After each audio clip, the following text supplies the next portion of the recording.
Ah, hey there, YouTube. Film Geek here. I got a question for you guys. You've been in that situation where you get together with a group of friends to watch a movie, and everybody in the group is all hyped to watch whatever this movie is, and you're just kind of like, really? This is the piece of crap we're gonna watch? Okay, well, I guess so. So, I mean, everybody's got those movies that they just dislike for one reason or another, and you don't know why. Maybe you do know why, but for some reason you just don't like these movies. But everyone else, they're like, oh, it's so great. Oh, it was mind blowing. The special effect, oh, or whatever. And I hate getting in those discussions with people. I really do, because I spend so much time defending bad movies that it kind of comes as a surprise to people that I dislike some really good movies. These are movies that most people look at as either classics or they're just, they just love these movies to death. I am not one of these people. I personally think these 10 movies are complete crap. So I'm going to do something that has never been done in the history of the internet. I am going to quantify my biggest dislikes in numeral order in like a top 10. I know, groundbreaking stuff. Now, these are in no particular order, honestly. I just wanted to make a trope joke. But these are in no particular order. I dislike these films all evenly enough for their own reasons that I just didn't get into them. Everybody else around me, oh, it's so great. And me, I just can't get on the bandwagon. Now, again, I am not saying these movies are bad. I am not saying anything negative about these movies. In fact, I can see why people like these movies a lot. I'm just not one of them. So, here are 10 movies that I hate, but everybody else seems to love. Number 1, Titanic. Like, you didn't think that one wasn't coming. All right, now, I don't dislike Titanic for the same reasons that everybody else does. By the way, I'm doing a dislikes video, so I'm a drinking. So, see, I don't dislike this movie for a lot of reasons that people do, like the overhype and everything else. And oh, Leo could have fit on the board. I don't dislike that movie because of these things. I dislike this movie because you have Billy Zane in your film and you don't use him? I mean, he's there, he's a bad guy, then he shows up again and is like, oh, let me on your little boat. Really? You have one of the finest character actors of modern time and you decide to spin that with him? You totally ruined everything you could possibly do. No, really though, honestly, underutilization of Billy Zane. Have you seen Demon Knight? Have you seen Demon Knight? That's all I have to say about that. So, moving on to number 2. My number 2 movie that I hate but everyone else likes, Inception. Now, if you've been a friend of mine, you've probably heard me talk about how much I can't stand Inception for quite some time now. Now, I was going to put Interstellar on this list, but, disclaimer, I have not just watched these films one time. I've given these movies many tries, and I just can't get into them. So, I went with Inception because I have watched that a good amount of times, enough amount of times that I feel like I can make a good formed opinion of this movie sucks. And here's why. Alright, so I totally get that you're trying to explain how the rules of this world work. So you go and you show the bending and all these amazing special effects, and the world is turning upside down, and things are going crazy. And then so later on in the film, when this power or ability is used, you change the movement of some stairs? Really? The changing the movement of the stairs couldn't have been during the demonstration, and then, in the big climax of the film, we could have got this really kick-ass, street folding over itself effect? No, stairs. I mean, that's not my only complaint. And yes, there are some amazing things. I mean, wow, that entire scene that's filmed with Joseph Gordon-Levitt floating around and going around circles, and they turn this blah, blah, blah, blah, blah. I love that. That is really cool. But on a whole, I just didn't like the movie. I didn't like that everybody, when you would say I don't like Inception, their immediate answer is, you didn't understand it. No, dude, I understood the movie. It's not hard, okay? There's distinctive, different dreams. And then, of course, my biggest complaint in this film is the, oh, how's it end? Oh, is the little top gonna fall down? That's lazy writing, man. Lazy writing. Okay, moving on. Moving on. Number 3, Empire Records. Dude, I don't like this movie. And again, everyone's like, "Hey, Chris, it's a cult film. Why don't you like it? You love cult movies, huh?" No, no, no, no. This movie is just filled with stereotype after stereotype after stereotype after stereotype. It is nothing more than just a teenage wet dream. This whole movie is a fever dream. You start off with a guy who closes down shop, learns that his little record store he loves is going to go belly up or get sold out to the man. Can't get sold out to the man now. So what's he do? He takes the night deposit and he gambles it away. All right, now and then he spends the rest of the movie, everybody just kind of being like, "Dude, he totally did that, but he's okay. He's a cool guy. I mean, you were pretty much screwed. Our record shop is pretty much, toast. But he's all right." Oh, I hate that. I hate that this dude eats a pot brownie and then he starts tripping balls or something. He like hangs out with Gore. I mean, what? Let's all end it with a big concert on top of the record store, like we're U2. Oh, God, this movie gets me. Oh, one moment, please. One moment, please. I'm not done. All right, moving on. Number 4. Citizen Kane. Oh, yeah, the comments are going to be lighting up now, ain't they? Citizen Kane. Now, let me tell you, it's not that I don't pull this. I understand. I understand the importance of Citizen Kane. I do. I understand that it has all these elements that were utilized in films today, and it changed the way films were made forever. But, I mean, it's boring, man. It's boring. It's just a boring movie.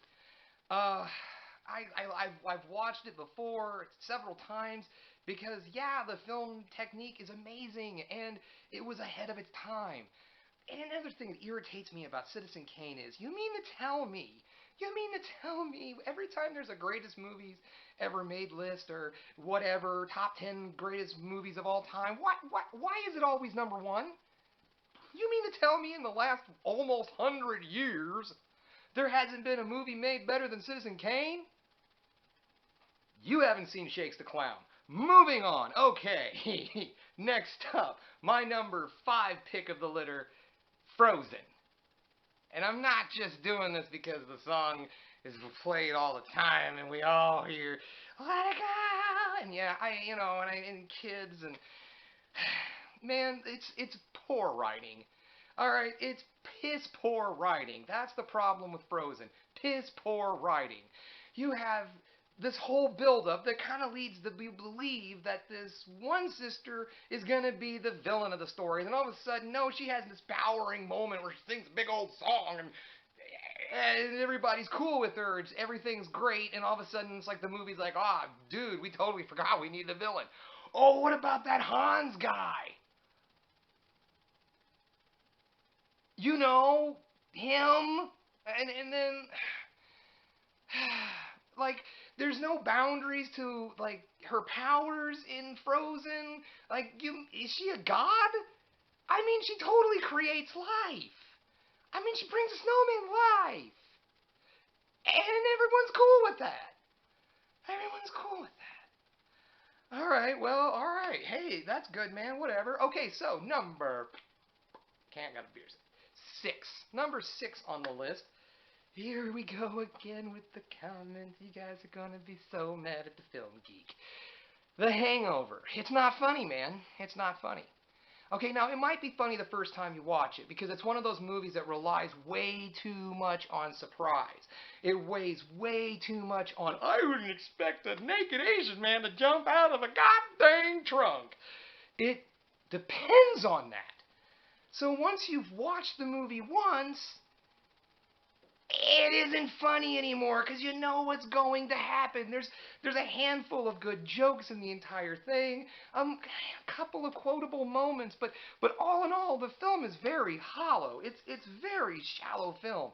It's just another one of those oh boys will be boys movies, and they're just getting old, guys. They're getting old. The guys being guys movies are getting old, and I'm tired of them. Let's move on. Okay, moving on. Number 7. Pretty Woman. God, I hate that movie with a passion. I just can't stand the movie Pretty Woman. Again, why do we idolize these characters so much? Number 1, Richard Gere is not a good guy. He totally rents Julia Roberts to be his girlfriend. And again, as I've been saying, boys will be boys, we're okay with this. And then the villain of the story is Jason Alexander. Jason Alexander's the villain because he just calls it like it is. And she's a prostitute, man. I'm supposed to be all upset about this because the dude's just... You know, if someone's a bartender and they're at a party, more than likely someone's going to walk over to the bartender and say, "Can you make me a real gin and tonic?" I'm just saying. So Pretty Woman, I just can't stand that movie. I just can't. There's no redeemable values to that film whatsoever. It needs to be burned. It needs to be killed. It needs to be killed with fire. Killed with fire. Just put it out of its misery. Ugh. Number 8. I'm sorry, nerds of the world. I'm sorry, my friends. Avatar's a piece of shit. Okay. Now, again, visual effects are astounding. They're way ahead of their time. Way ahead of their time. They were beautiful. But, dude, like cat people telling the story of Pocahontas, I kept waiting for Disney songs to start playing and out this whole movie.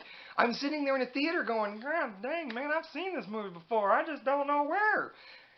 It was just back in the 90s. And again, all right. The movie was written back in the 90s, a long time ago.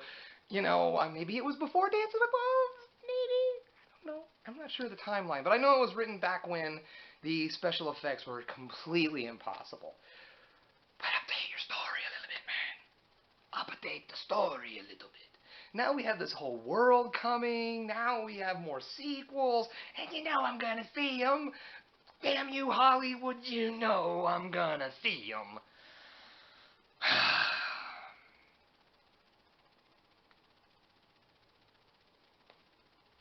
Alright, sorry. Number 9. Ace Ventura. God dang, this movie is irritating. Holy crap! This movie is the sound of nails on a chalkboard and somebody filmed it and put a bad wig on it.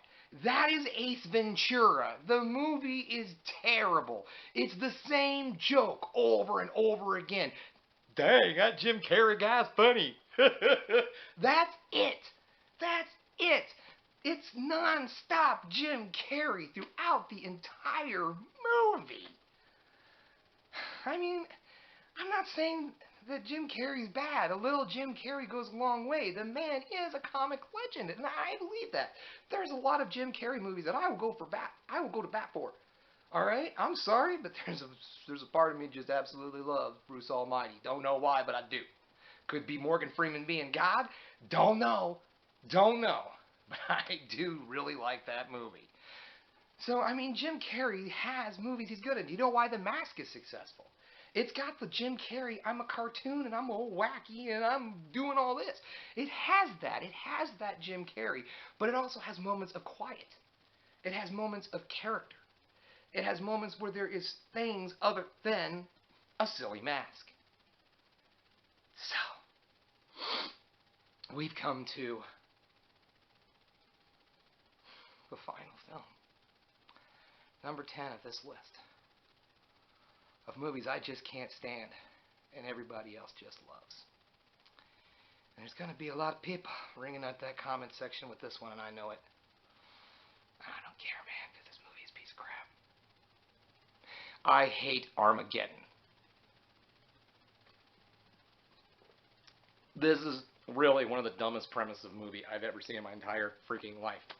This movie came out at the same time, roughly, as another film called Deep Impact. These disaster films, there's no real science behind any of this crap, but let's just say Deep Impact, at least in my opinion, has a little bit more reality tossed into it. That's it. It's actually kind of a downer of a film. Surprisingly enough, you kind of think that things are going to work out. Anyways, Armageddon, it's a piece of crap. So here's the thing.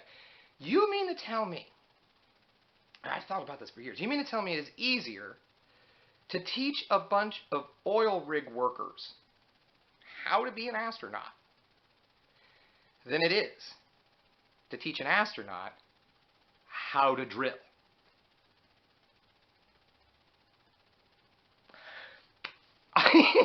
I mean, you know, I'm guessing people have seen, you know, Apollo 13.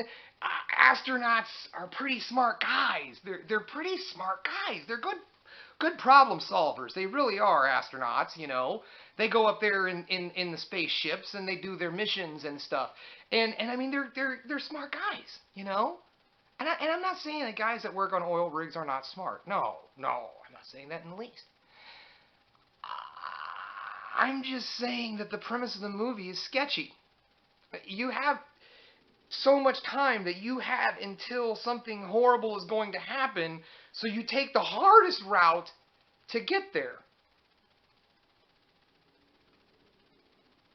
And there are some fine moments. There are some great Steve Buscemi moments that really do well in the film and are laugh out loud kind of things. I like that.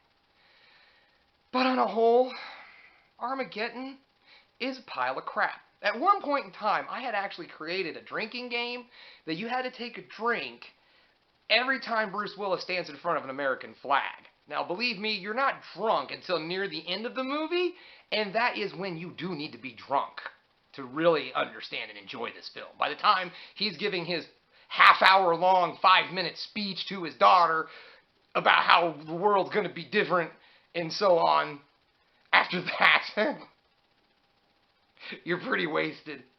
You don't notice the fact that he gives a 30-minute long speech for, seems like, yeah. So, there you have it, folks. There are 10 movies that everybody else loves, and I hate. Alright, well, if you like this little rant that I did, by all means, go ahead and like the video, subscribe to catch more content like this. I'm going to try to put up at least 3 videos a week, 2 review videos every week, and this one is what I'll be calling Freaky Friday. Freaky Friday will be just kind of a grab bag of anything. 10 lists, you know, maybe do some movie hunts out there in the wild, go see if I can find myself some new movies for the collection, because as you can see behind me, I need more. So, stay around. If you like what you see, subscribe. Make sure you hit that bell for notifications so you know every time I put up one of these little nuggets of knowledge. Thank you very much for enjoying the Film Geek. I look forward to seeing you back again. Cheers.